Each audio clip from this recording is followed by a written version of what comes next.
We begin tonight with the White House. Still a beautiful building, despite what's currently happening inside it. It's not the house's fault. Hashtag it's not the house's fault. Well, on Friday, there was some big news. Another shakeup at the White House today. Chief strategist Steve Bannon is out.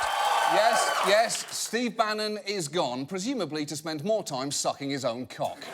But he leaves behind a legacy defined by quasi-constitutional xenophobia, unfulfilled campaign promises, and a definitive answer to the question, what would happen if Martin Sheen ate nothing besides sea salt for 1,000 years? And while it was shocking, Bannon is just the latest in a string of recent departures. This picture of the president in the Oval Office with his top advisors was taken just days after the inauguration. Now, National Security Advisor Michael Flynn, gone. Press Secretary Sean Spicer, gone. Chief of Staff Reince Priebus, gone. And finally today, Steve Bannon. Wow. He is surrounded by 4 white nothings and Mike Pence. So let's make that 5 white nothings. But the truly depressing thing about Bannon's departure is just how utterly unsatisfying it actually is. Because, yes, one panderer to white nationalists has left the White House. The problem is, the one he was working for is still very much there. And on Tuesday, Trump doubled down on his remarks about the groups marching in Charlottesville last weekend. Not all of those people were neo-Nazis, believe me. Not all of those people were white supremacists, by any stretch. You had some very bad people in that group. But you also had people that were very fine people on both sides. No, they weren't. And I'll tell you why. Because if you are marching with white nationalists, you are, by definition, not a very nice person. Let me put it to you this way. If Malala Yousafzai had taken part in that rally, you'd have to say, OK, I guess Malala sucks now. I mean, I'm confused. I don't know why she's there, but Malala definitely sucks. That's the only conclusion you can draw. Now, thankfully, condemnation of Trump came fast, sometimes from unexpected quarters. A key White House advisory council of powerhouse CEOs voting to disband. Many of those business leaders, Democrats and Republicans, speaking out, like the CEO of Campbell Soup, saying racism and murder are unequivocally reprehensible and are not morally equivalent to anything else that happened in Charlottesville. Wow. When you become CEO of Campbell Soup, you do not expect to have to start your public statements with the words racism and murder are unequivocally reprehensible. You expect to start them by saying, yes, we're very sorry, but again, you're the one eating clam chowder from a can. Now, meanwhile, commentators who are usually in Trump's corner had a genuinely tough time defending his remarks, and none tougher, perhaps, than Fox News' Melissa Francis. He didn't say there were very good people among neo-Nazi protesters. He said there were very good people on the other side. There are people that were opposed to the statues. It was clear what he was talking about. Look, can I tell you this? I am so uncomfortable having this conversation. And that's what this woman said before this, because I know what's in my heart. And I know that I don't think anyone is different, better, or worse based on the color of their skin. But I feel like there is nothing any of us can say right now without being judged. Well, look, here's a tip. If you're getting emotionally overwhelmed and feeling judged for defending Trump in his Nazi sympathizer phase, stop fucking doing it! It's that simple. No one is making you do it. Also, and I cannot stress this enough, how did you manage to make this about you? That's almost impressive. Now, it was also fascinating to watch Trump's own party try desperately not to deal with what he had said. Take Senate Majority Leader Mitch McConnell, whose office initially responded with a statement that he had no new response to Trump's news conference, although by Wednesday, a new rumour had started making the rounds.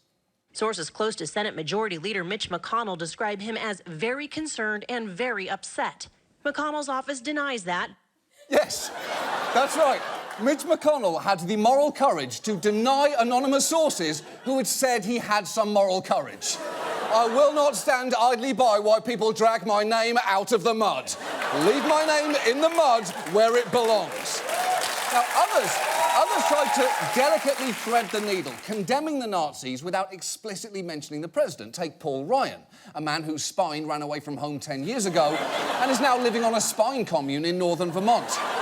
He tweeted that white supremacy is repulsive, but did not mention Trump. And come on, you can mention him. He is not Voldemort. He's just a terrifying entity who viciously attacks his enemies and judges people based on their birthright. Do you know what? I do hear it now. I hear it now. I take that back. And look, that is not to say that no Republicans condemned him by name, because some did. Let's take a look at just how many Republican lawmakers have called the president out by name over his response to Charlottesville. Now, this is really only a handful of the roughly 300 Republicans in Congress.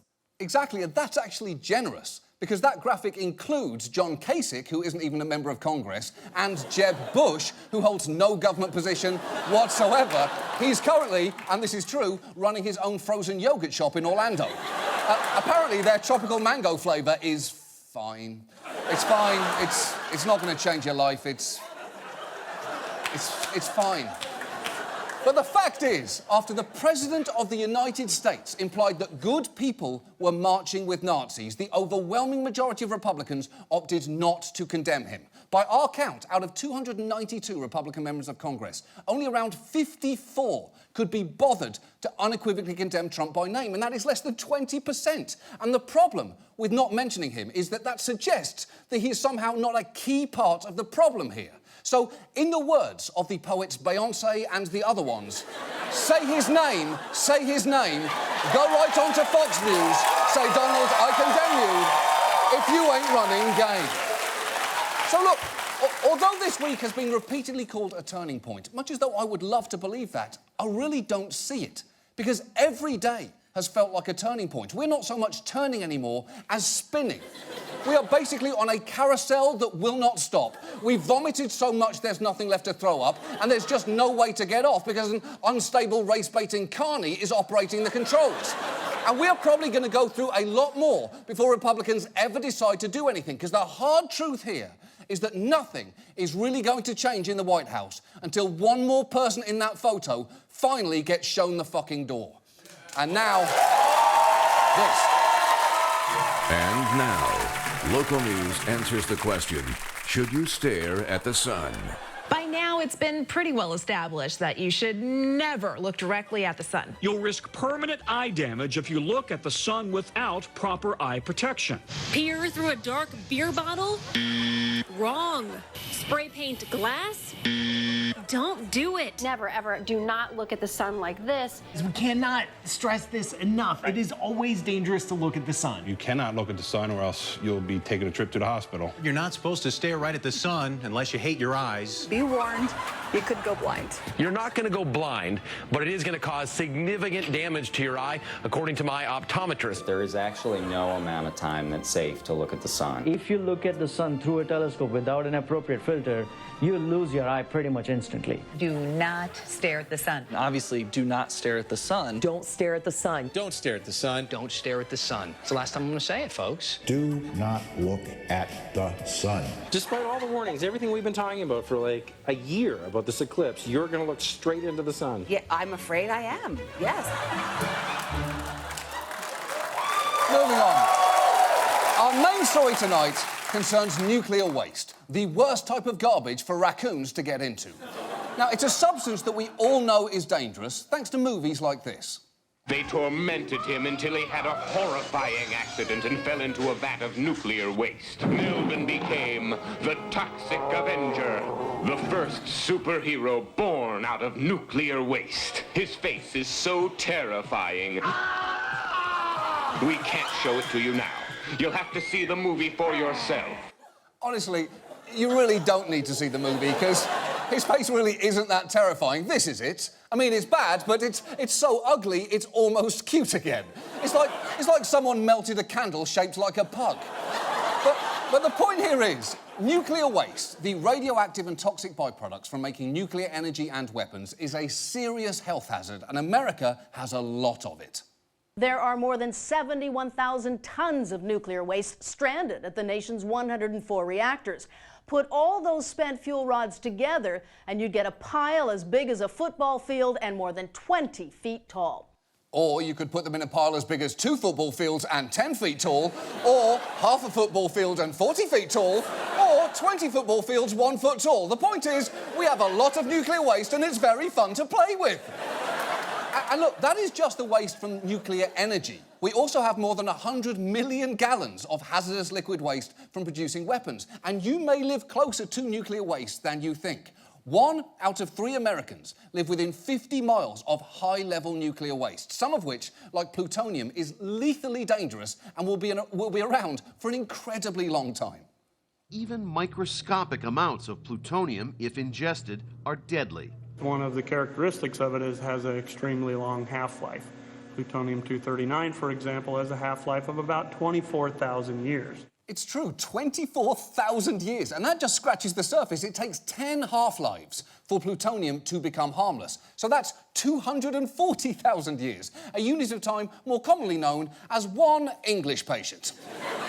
And as any adult with an American Girl doll collection eventually finds out, if you want to keep something around for a disturbingly long time, you have got to find an appropriate place to put it. I cannot live with your murder dolls anymore. Felicity stares at me while I sleep. She stares at me. She stares unblinking. And look, I'm not the first person to make this point. Look at this news report from 1990. Almost half a century after nuclear power was harnessed, there still is no agreement on where to store the waste. We have built the house, said one critic, and forgotten the toilets. A home with no toilets, or as a realtor selling a Brooklyn loft is calling it right now, artisanal composting. Wait, you're suggesting that I shit in that potted plant? Well, you and I both know that I will do that, because this is convenient to public transport and it has both northern and eastern exposures. Look, it has been 27 years since that clip, and our country still doesn't have a nuclear toilet. And that is our subject tonight. Why do we not have a nuclear toilet? And it's actually easy to understand how we got into this situation, because during World War II, we rushed to develop nuclear weapons because we were trying to defeat the Nazis, who, fun fact, pretty much all Americans agreed were bad at the time. Anyway, the thing is, we didn't really have a plan for what to do with all the radioactive byproducts that we produce, and this initially led us to some mind-blowingly stupid solutions. For instance, for years, we actually did this. They loaded the radioactive waste, and it was in barrels, 55-gallon barrels of radioactive waste with concrete poured over it. It's funny, the ocean don't glow out there outside of Red Bank, New Jersey. Really, because we dumped a lot of barrels out there. That is true. We didn't just dump barrels of radioactive waste in the ocean, we did it off the coast of New Jersey. That is so horrifying. I am surprised that Jersey Shore was the title of a light-hearted MTV series and not the name of a harrowing documentary. An entire generation of children was born without thumbs, a phenomenon known to locals as the situation. And incidentally, not all of those barrels sank. In fact, in 1957, when 2 barrels were caught floating off the shore, naval aircraft were summoned to strafe them with machine gun fire until they sank. That's right. They shot barrels full of nuclear waste with machine guns. That has got to be one of the most terrifying sentences ever said out loud, right after Donald Trump is the president now, and wait, wasn't Felicity on a different shelf when we went to bed last night? Oh my God, Felicity is a waking nightmare! Although the truth is, tossing barrelfuls of nuclear waste into the ocean and shooting them with machine guns is actually preferable to at least one genuine other idea that was thankfully rejected, and that was blasting it into space. A concept with a pretty clear flaw. Unfortunately, we don't have a great record with getting rockets out into the atmosphere. If any one of them blew up, that would basically contaminate a large portion of the Earth with radioactive material. So that's probably not a great idea. Yeah, you're right. That's probably not a great idea. I mean, a really great idea would be also filling the rockets up with confetti, so at least that way, if there's a horrific accident, there's also a party. Now, over the years, we have dumped nuclear waste all over the country, and in many places, there have been frightening leaks. Take the Savannah River site in South Carolina, where waste from poorly stored material leaked into the groundwater. And just watch this alarmingly laid-back man explain the consequences of that. There are radioactive alligators on the site. Radioactive materials are in the sediments. It's going to go up the food chain, and there's going to be radioactive alligators. Yeah, radioactive alligators. They even have names, Tritigator and Dioxinator, after two of the wastes that poisoned them. And that's actually very clever, because if I had to give them names, I don't know, I'd probably have gone with something like, oh, holy shit, a fucking radioactive alligator! And, oh no, fuck me, there's another one! What nightmare hath God wrought? And it's not just reptiles who've been impacted by nuclear waste. Researchers are now studying an area in North St. Louis County, Missouri, where tons of waste from the Manhattan Project was improperly stored, some near a creek that winds through residential communities. And people who live there have noticed some alarming trends. I got on Facebook in order to reconnect with people from high school, and we all immediately started noticing that so many of us were sick. We've discovered that the Department of Veterans Affairs officially recognizes around 21 cancers associated with exposure to ionizing radiation, and compared that list to what we had all of those cancers, every single one.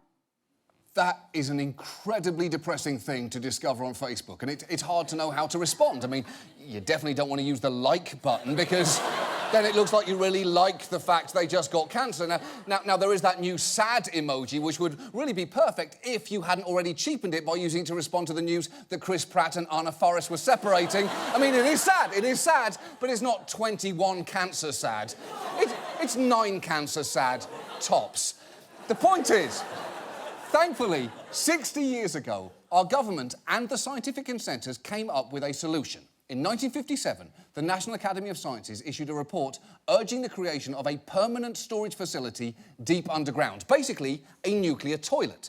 And while we did build a repository for lower-level waste in New Mexico, we still haven't built one for the most dangerous high-level waste. And as a result, it's essentially been left wherever it was made, which is not good, because those facilities were not built with the idea that they would be storing waste indefinitely. So to continue the toilet metaphor, we've basically been shitting in bags, leaving them all over the house, and praying that they don't leak.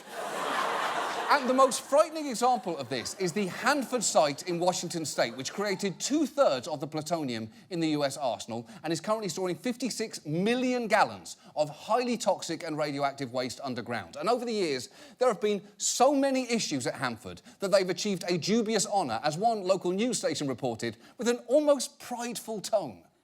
The most contaminated place in the entire Western Hemisphere isn't at a polluting factory or an old chemical plant. It's right here in Washington state. Oh, it's right here. We did it, guys. Washington state, home to the most contaminated place in the Western Hemisphere, thousands of acres of apple orchards, and several of Ted Bundy's grisliest murders. We did it right here. There have been a string of problems at Hanford, from explosions to toxic vapour releases to over 1 million gallons of waste leaking out of their tanks over the years. It has been so bad, the government has had to pay out nearly $1.5 billion in compensation to thousands of workers for illnesses stemming from exposure to radiation and toxic chemicals there. A local news station has done a series of reports on Hanford, and after a tunnel collapsed this May, they found some of the infrastructure there is almost comically badly put together. Mistakes during construction are factors in the dangerous state of the tunnels. They're 55 and 60 years old, well beyond their expected lifespan. In addition, wood beams holding up the tunnels are eroding. And what corrodes timber beams? Radiation. Yeah. You can't build something out of wood and expect it to last forever. You're supposed to have learned that from the second dumbest of the 3 little pigs. Hanford is a gigantic problem, and even though it hasn't produced anything for 30 years, the Department of Energy still spends nearly $2.5 billion a year on cleaning it up, which is close to 10% of its annual budget. And it is pretty weird to find out that a place you just heard about is getting that much of the DOE's money. It's like finding out that half the Department of Agriculture budget goes to this moose named Gordon. I mean, I don't know the right amount, but that seems like a lot. And in case you're thinking, well, I'm definitely glad that I don't live near Hanford, remember, there are nuclear power plants storing waste all over the country, lots of it in so-called spent fuel pools. That's where nuclear fuel rods are supposed to be temporarily placed to cool down and then put into dry containers and then moved to permanent underground storage sites. But remember, we don't have one of those. And in many places, those pools are just accumulating more and more rods. And while experts say it's highly unlikely, if a Fukushima-like accident happens at one of those, the results could be catastrophic. The Northeast has a number of nuclear power plants, including the Indian Point plant, just outside of New York City. If any one of those were to have a severe spent fuel pool accident, you're taking away a lot of big cities, a lot of farmlands, a lot of the United States for decades, perhaps centuries. That's right, lots of big cities. New York, Hartford, Boston, and that last one is a real shame because, as I understand it, they only just got unracist yesterday. So, I mean, at least they could get to enjoy their new life. So look, it is pretty clear we need to find a permanent facility to store our most dangerous waste. And 30 years ago, we actually settled on a site, Yucca Mountain, in Nevada. Congress passed a law designating it as our sole candidate for waste storage. Now, since then, we've spent $15 billion prepping the site, as you can see from this rather upbeat video.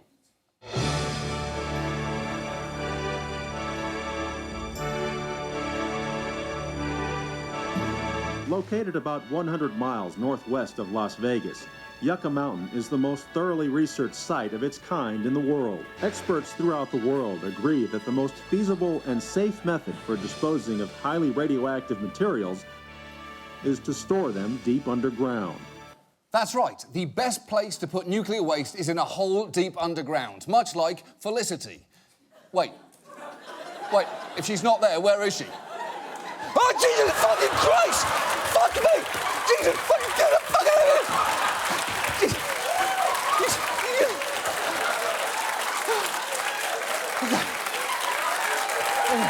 It's all right, it's okay. I'm fine. It's fine. The point is, so Yucca Mountain is our permanent storage site. So the problem is solved, right? Well, no.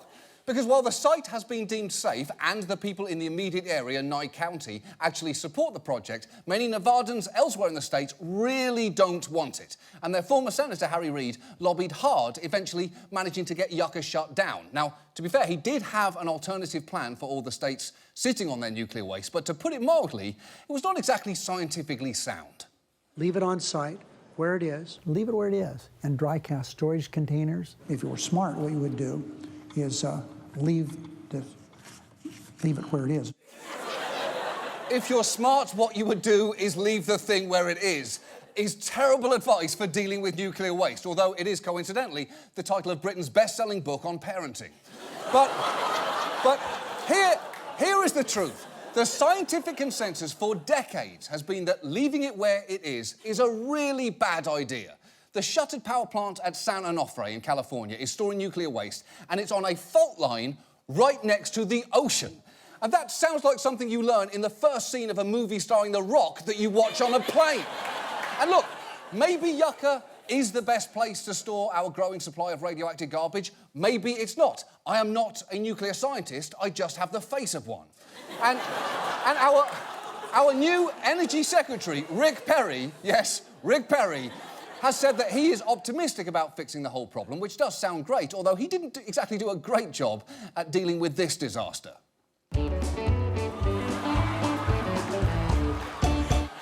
Yeah, that was him on Dancing with the Stars, and on the basis of that, managing volatile energy is not really his forte. But here's the thing, we've been saying that we are going to fix this for decades now, and we seem to be no closer to a solution. And let me show you something that really drove that fact home to us, because we've been researching this story for a couple of weeks now, and just yesterday afternoon, we stumbled on a TV special from 1977, the year that I was born.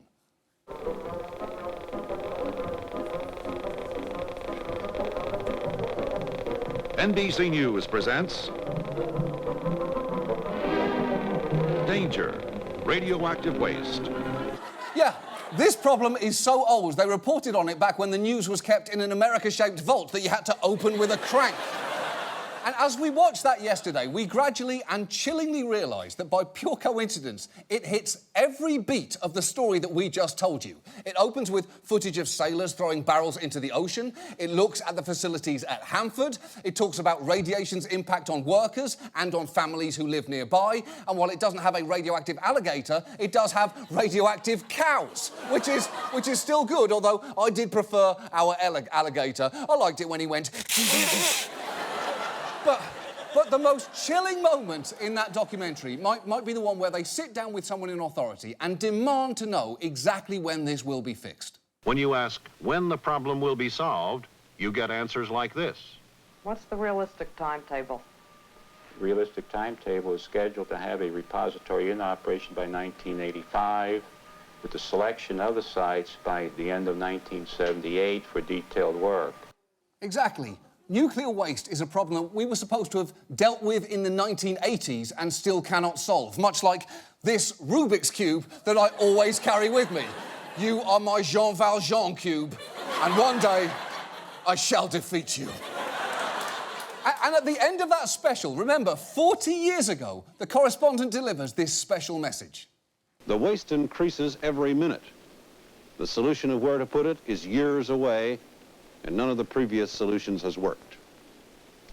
We are accustomed in this country to act only in times of crisis.